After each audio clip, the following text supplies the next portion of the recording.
Hypermine.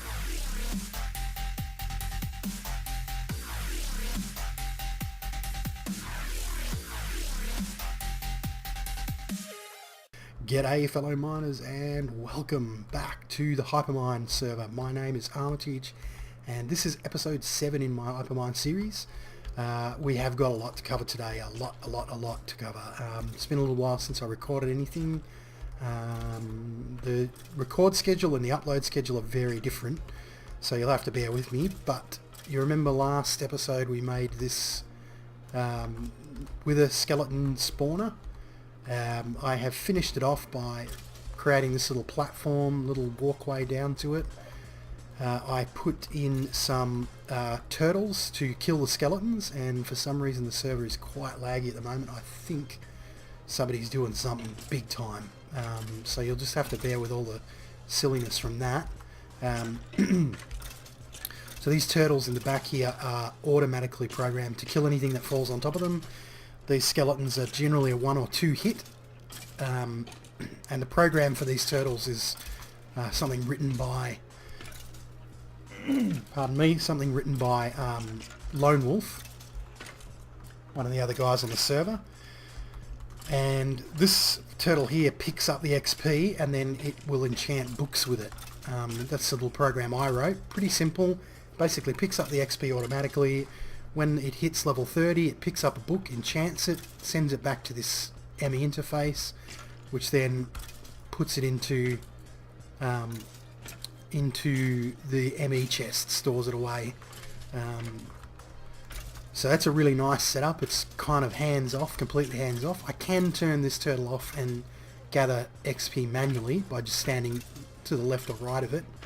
And I can turn the turtles off if I want to, for some reason, kill the skeletons myself.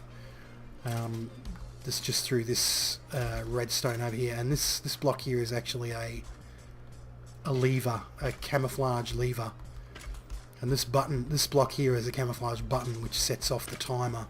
So that's on a 6-minute timer.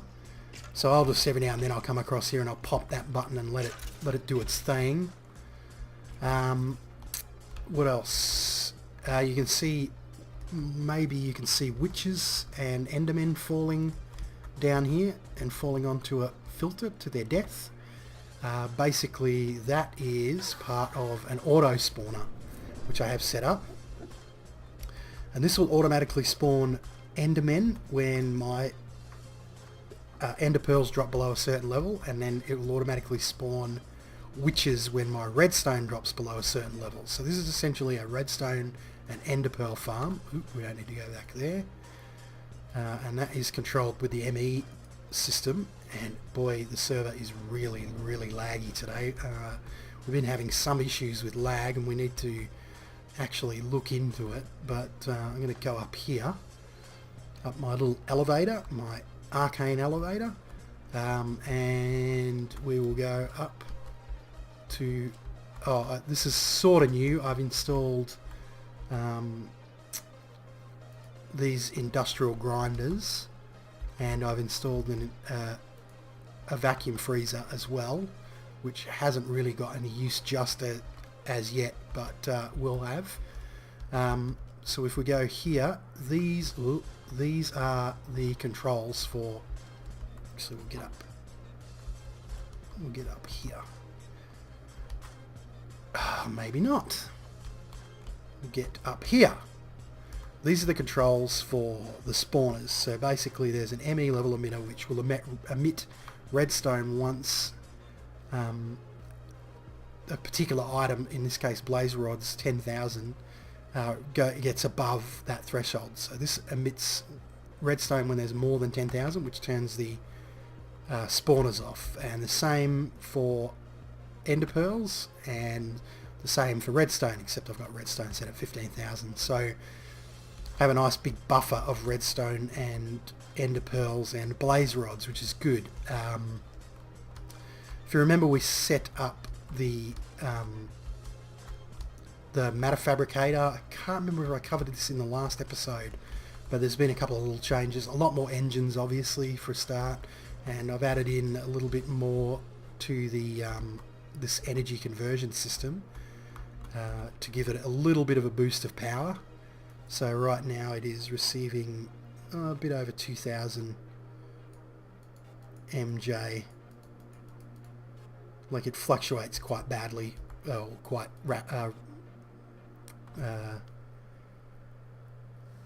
quite a lot. It fluctuates quite a lot. So that's that. I have added some of these magic absorbers here, which I run off.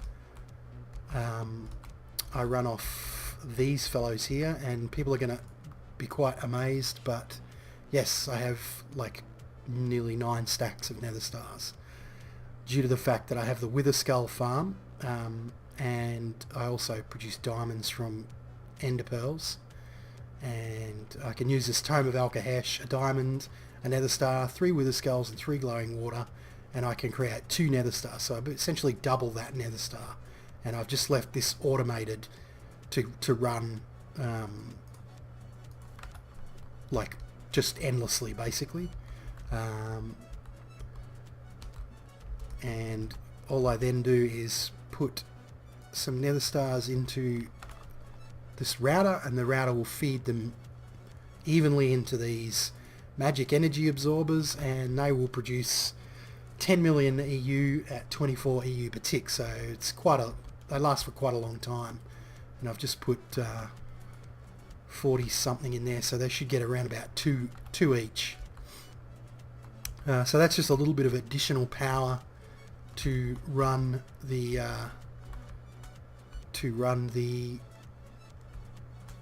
matter fabricator.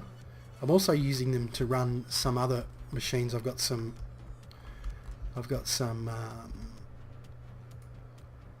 centrifuges down here spinning out some lava to get tin and electrum, and I was producing hydrogen cells and then centrifuging the hydrogen cells to get deuterium, I believe it is, which is going to be part of the next thing that we talk about. This is just a little platform that I started working on for various things. I'm going to be setting up an automated alchemy system. I have this wrath, they call it a wrath furnace. It's for making dark iron blocks. You just use a deployer to deploy an iron block. The wrath furnace turns it into dark iron, and I use a block breaker to remove it and pop it into the chest behind it. This is a concept that I got from Lone Wolf. What else do we need to talk about very quickly? Added a little bit of additional power to the system because it was not quite keeping up. So I added some more magmatic engines. I am working on a way to get free of magmatic engines altogether, and that again involves the next thing that we talk about, which is all about the items I have in my inventory. A whole bunch of EU gear, some transformers, some energy converter stuff, bit of ME interface gear, some magic energy converters, which I was actually making a few more of. So if we get in here, we can grab some more of those. I need some glass fiber cable. We'll grab that, and we are going to need, I've got ME cable there, yes, and I've got industrial electrolyzers. I will need some centrifuges. I'm going to craft, we'll just do 10. I don't need 10, I think I need maybe 5. I've got some industrial electrolyzers, and I just want to make sure I've got plenty of tin yet. 2500 tin, that's good. I've spent about the last week and a half working on this new project, which is, I've been asked to do one, and they wanted me to do a road to nuclear fusion, but it's not really something that takes a lot of assembly and prep. it's more prep work, which is just basically harvesting an absolute crap tin of bauxite, and I think I calculated it to be about 36 stacks of bauxite. So that took me a few days, about 4 days to get. About 3 hours at a time, I would be able to get between 10 and 12 stacks per mining session just from caving in different areas. And then I was using a branch mine technique to get myself the bauxite that I needed to assemble these fusion coils, because they take a lot of titanium, and the only place you can get titanium besides UU matter is in bauxite. And I didn't really want to use my UU matter for titanium, sorry, so I wanted to save that to try and build more ultimate hybrids. We'll just show you where the ultimate hybrids have been going. Actually, I built this little, or converted this little Mistcraft library on the mining world to an obsidian version, and I have put the ultimate hybrids that I've been making on here. So I've now got 1, 2, 3, 4, 5, 6, 7 by 2 plus another 3 by 2, so 14, 20 ultimate hybrids so far here, which are hooked to a secondary matter fabricator, and you can see this is scrap generation up here. There's 3 recyclers. Each recycler is attached to a fabricator. Each fabricator generates, creates scrap boxes, and then this router extracts them from the attached fabricators, and then there is a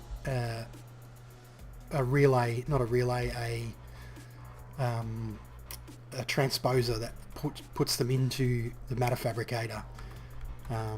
I was using this as a lava generation area, but it takes, I wanted to actually become like independent for my lava from the pump using this system, but it just takes way too many of these lava fabricators and way too many ultimate hybrids to do that. I have another plan anyway for that I'm going to be using, and it involves making ultimate hybrids and putting them here on the mining world, and then using some energy conversion to send it back. So I should soon be utterly free of magmatic engines. But yeah, so this is where the hybrids have been going, which is what I've been using my UU matter for. I've also been mining quite a bit of iridium in the end. There's a thing called sheldonite in the end that you can mine, that forms on these asteroids. I've been mining quite a bit of that after Slip and I had a conversation about just, rather than just relying on UU matter to get the iridium needed for ultimate hybrids, mining the sheldonite was a rather good idea. So anyway, I've been rambling for long enough. This episode is going to be quite long because I want to set up my fusion reactor down here in this room, which I've built, painstakingly built by building it in cobblestone, filling it with sand, because this is actually underneath lava. As you can see above there, that is the crucible up there. This is the stack that it sits on, roughly, with the remember the unmelting ice, and you can see there's the surface of the lava, and we go below here and we're actually underneath lava. And you might be thinking, what is this black magic? Why is this made out of ice? Well, this is a substance called unmelting ice. It is from the Mine Factory Reloaded mod. It is basically ice that doesn't melt, essentially. And I thought it'd be cool to make this place, see what I did there, out of this unmelting ice underneath the lava. And this is essentially the layout that I want to use for the fusion reactor in more common blocks. I've actually got an interdimensional storage unit here I've been priming with this magic energy absorber, which is a bit of a cheat because magic energy absorber will absorb energy from Viz auras or those dragon healing totems, of which I have 2 now. Or you can turn this, that's off at the moment, you can turn this section on and it will consume enchants from enchanted items. And what's supposed to happen is you're supposed to put an enchanted item in here. It strips the enchant off and puts the unenchanted item in this box here.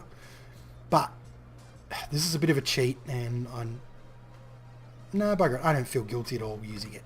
In multiplayer, it doesn't strip the enchantment from the item. So it will just continually produce 128 EU per tick from a single enchanted item. So it is a bit of a cheat, but this is Feed the Beast, and most of this is about, circumventing the ability to do stuff. So I've been priming this. It's up to 240 million EU. I've been priming it for a couple of days now with this magic energy absorber. The reason I need this is because I need 66 million EU to fire up the fusion reactor, to bring up the enough power to fire off the fusion reaction, which in my case I'm going to be using deuterium and helium-3. Because it's it's twice the cycle of the other, of deuterium and tritium, and it's probably easier to make, I think, especially if you have endless amounts of end stone, which I literally do. Okay, so this little setup here, the cobblestone represents the fusion coils.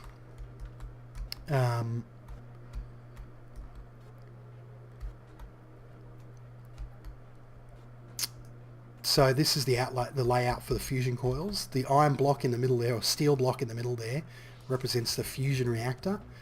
These iron blocks represent ME export buses, which will export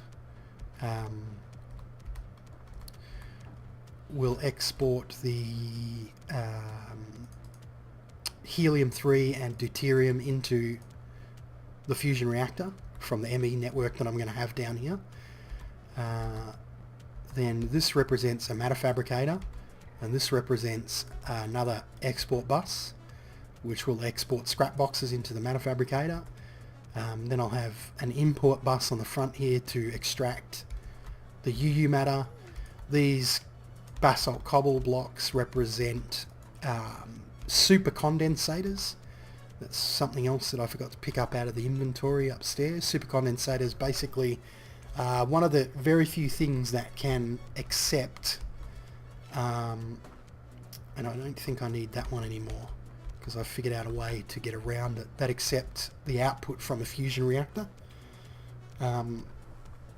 because the fusion reactor outputs I think it's 100,000 EU packets. Yeah, 100,000 EU packets at 32,000 EU per tick. And the Naga stone here represents superconductor wire, which again I have up in the ME storage system upstairs. So that's it, that's the layout.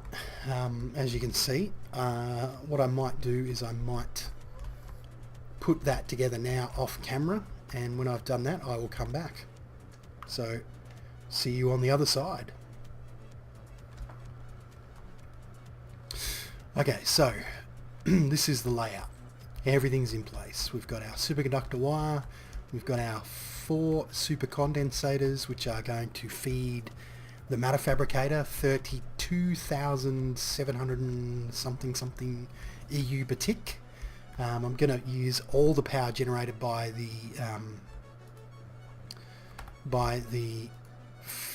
fusion reactor to power the matter fabricator. I have the ME interface system set up here, or the ME network system set up here. It isn't powered yet. I've got a magic energy converter back here to power it. Should be enough.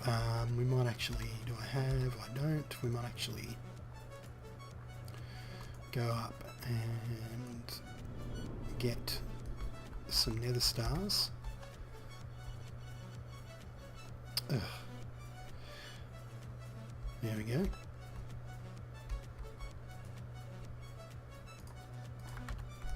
Just grab a stack. Stack will last a very, very long time. So we should be able to power up. Whoa, what the heck?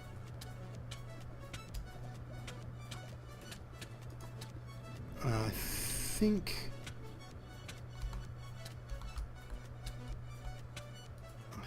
think my port-in spot might be where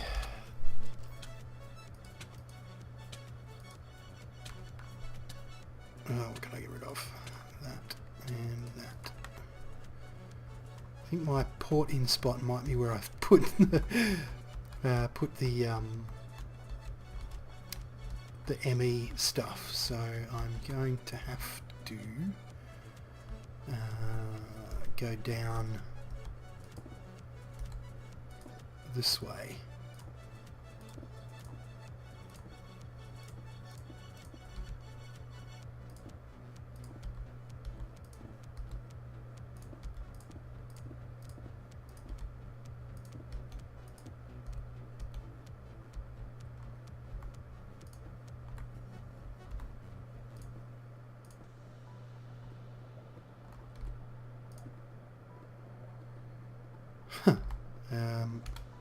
I don't really want to do that too often, because if you touch those superconductor wires,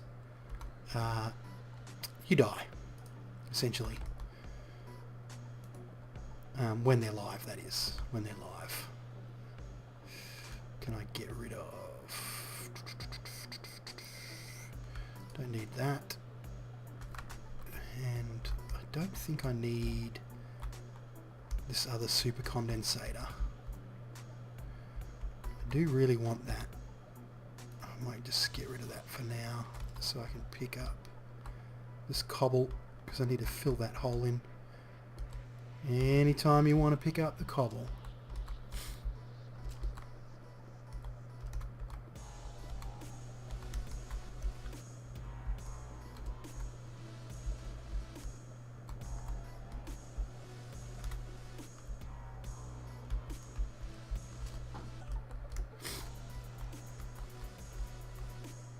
Okay.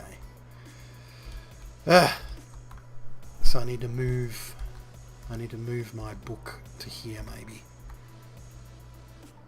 because that just obviously that just stuck me straight into the lava.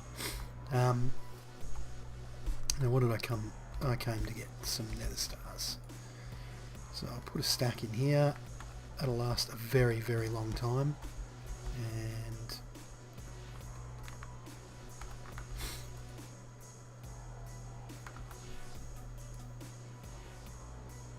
using 8 EU per tick, so it should charge up nicely, and this should be enough to generate power for the whole system to work quite well. Depending on how much it costs to import and export, I may need to, that's all full. Basically these are going to be for displaying the various levels, the fuel for the reactor, UU matter from the matter fabricator, and the scrap boxes in the system. Okay, so we need quite a few, and I wanted to keep this because I wanted to hang on to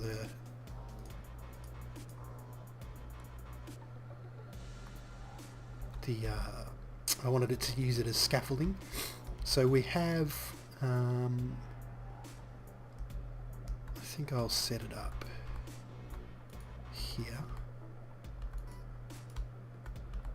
And what I'm going to do is, yeah, I'll probably have, and I've only got 12 recyclers, so I'll probably just do 6 recyclers like this. And then I'm going to need at least 2 of these, I believe, to power them. So we'll put 1 there and 1 there. We can probably knock that out. And then I want to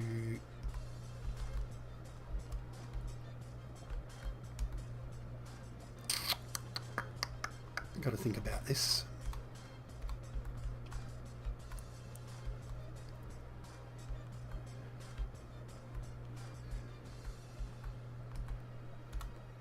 I'm going to use routers, so what I'll do is I'll set up my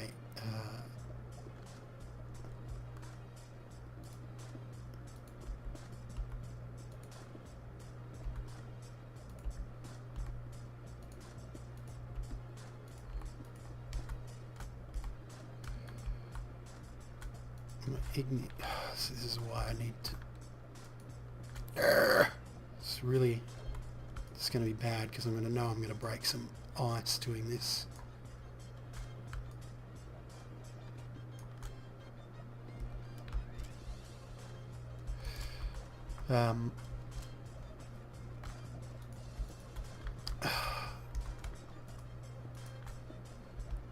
So that's the setup I'm going to have for the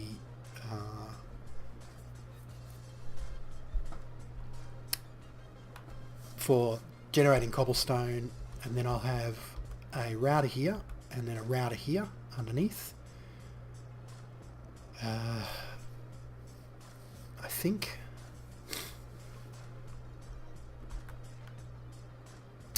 I might think about it and I'll come back. Save me standing here scratching my head while you guys watch. Okay, so I have the setup that I think is going to work. As you can see, I've got igneous extruders here producing cobblestone. I then have a router that extracts the cobblestone from the igneous extruders, sends it into the ME network. Then the ME network exports it to this router, which then sends it to all of these recyclers, and these recyclers each have 4 overclockers in them, and they go nuts and devour the cobblestone and send the scrap to the ME network, which actually at the moment is sending that to this interface, and then the interface is next to a fabricator which is making scrap boxes. So the scrap boxes are there ready to be, and then I've got this export bus down here which is exporting scrap boxes to this empty space, which is going to be a matter fabricator. I also put a bunch of, which I'd prepared during the week, this deuterium and helium-3 into the ME network, which is being pumped into the fusion reactor via these export buses. The top and bottom export bus, you can see that they've got helium-3, deuterium, and then on the front here is import bus, which will take the empty cells and the helium cells that are produced by the fusion reactor, because the fusion reactor will produce, will output empty cells, and those empty cells will also occasionally have helium in them.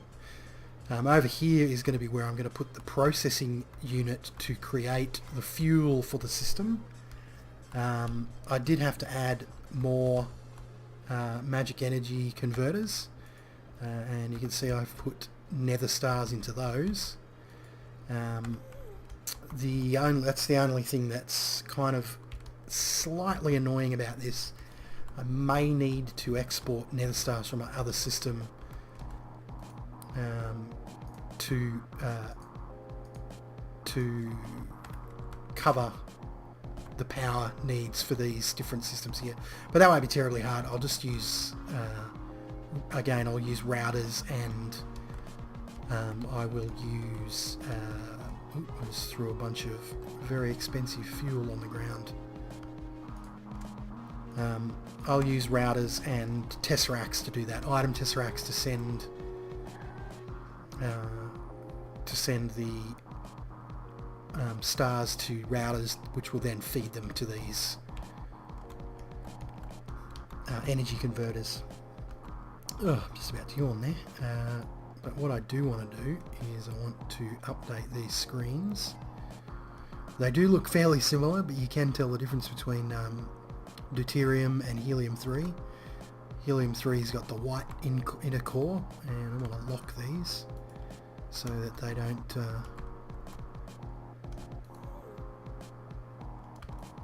change. And then I want to come on, you can pick it up anytime you like. Put scrap in there. And eventually I will put UU matter in here. I could probably go and get a UU matter blob from my storage.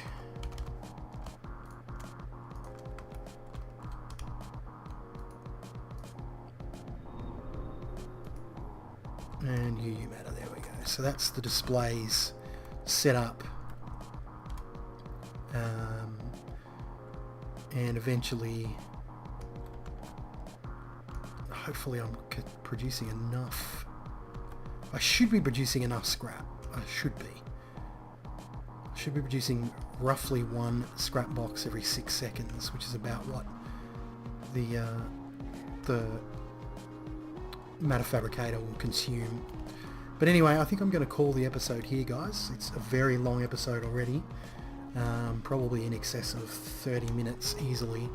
I may be able to scope it down a bit, but I'm going to call it here for now, and we will finish off the fusion reactor next episode. So oh,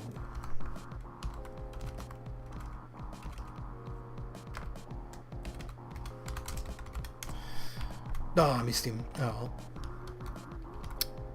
new keyboard, and it's weird. I find it hard to type on. Anyway, that'll be it for the episode. See you later, Slip.